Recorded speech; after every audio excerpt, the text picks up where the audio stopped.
अविद्या के कार्य संसार रूप विश्वलता का वर्णन। श्री वशिष्ठ जी कहते हैं, श्री राम, यह अविद्या का कार्य संसार लता कब और किस प्रकार विकसित हुई, इसका मैं वर्णन करता हूँ।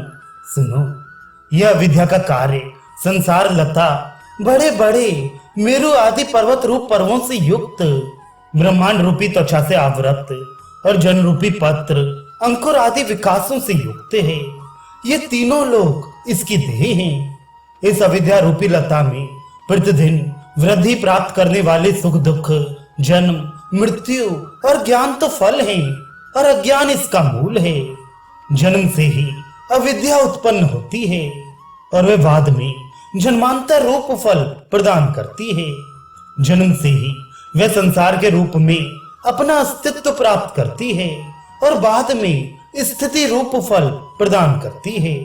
वह अविद्या अज्ञान से वृद्धि प्राप्त करती है और बाद में अज्ञान रूप फल देती है। ज्ञान से आत्मा का अनुभव प्राप्त करती और अंत में आत्मा का अनुभव रूप फल देती है।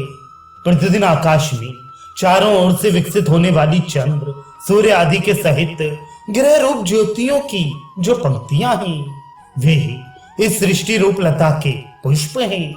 रघुनंदन, आकाश मंडल को व्याप्त कर स्थित इस लता के ऊपर प्रस्फुरित नक्षत्र और तारे ही पुष्पों की कलियां हैं। चंद्र, सूर्य तथा अग्नि के प्रकाश इस लता के पराग हैं। इसी पराग से ये शुभांगी स्त्री के समान लोगों के मन का आकर्षण करती है। ये लता चित्त रूप हाथी द्वारा प्रकंपित संकल्प रूप मधुर कलनाद करने वाली कोकिल से युक्त, इंद्रिय रूपी सांपों से वेष्टित और तृष्णा रूपी त्वचा से आच्छादित, चतुर्दश भुवन रूपी वनों से शोभित, 7 समुद्र रूपी सुंदर खाइयों से आवृत एवं स्त्री रूप पुष्प समूहों से शोभित, मन के स्पंद रूप वायु से कंपित, शास्त्र निषिद्ध कर्म रूपी अजगर से व्याप्त, स्वर्ग की शोभा रूपी पुष्प मंडल से शोभित तथा जीवों की जीविका से पूर्ण एवं अनेक प्रकार के विषय भोगों की वासना रूप गंधों से अज्ञों को उन्मत्त करने वाली है। वह अविद्या रूपी लता अनेक बार उत्पन्न हो चुकी है और उत्पन्न हो रही है, अनेक बार मर चुकी है और मर भी रही है। वह अतीत काल में थी और वर्तमान काल में भी है।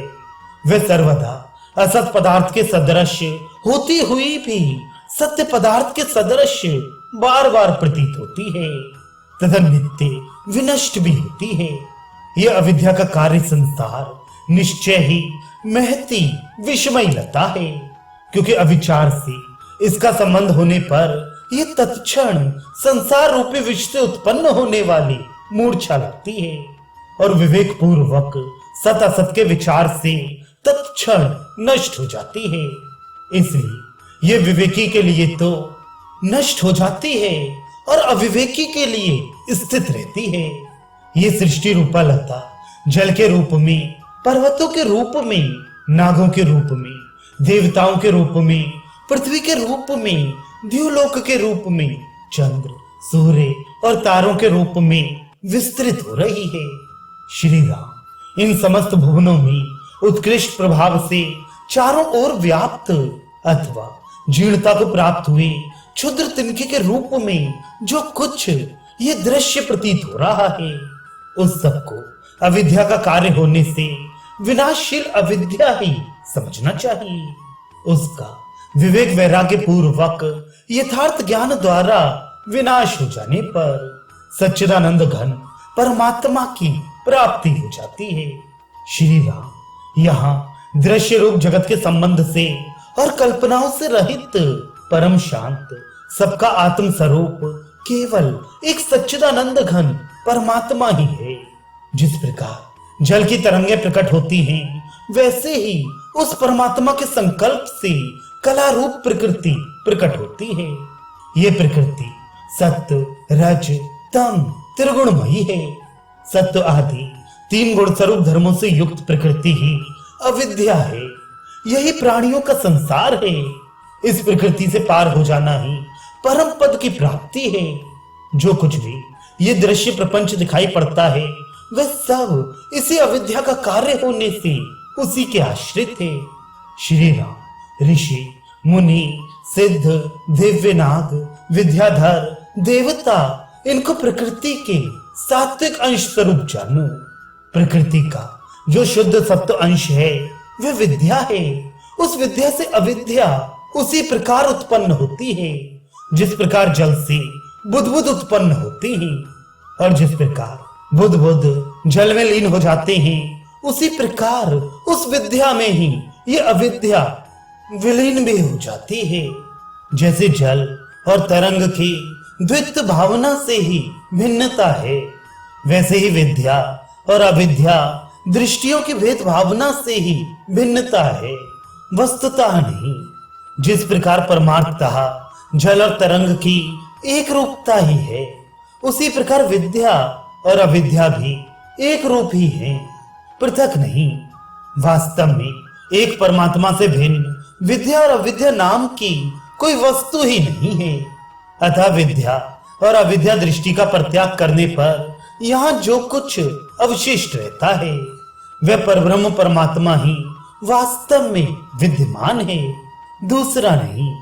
क्योंकि न अविद्या नाम का पदार्थ है और न विद्या नाम का ही पदार्थ है, इसलिए ये कल्पना व्यर्थ है। वास्तव में परमात्मा को छोड़कर बच रहने वाला कुछ भी नहीं है। यदि कुछ है तो वे एकमात्र चिन्मय परमात्मा ही है। जब परमात्मा के स्वरूप का यथार्थ ज्ञान नहीं रहता तब वे अज्ञान ही अविद्या कहलाता है, और जब यथार्थ ज्ञान हो जाता है तब वे ज्ञान ही अविद्या क्षय इस नाम से कहा जाता है।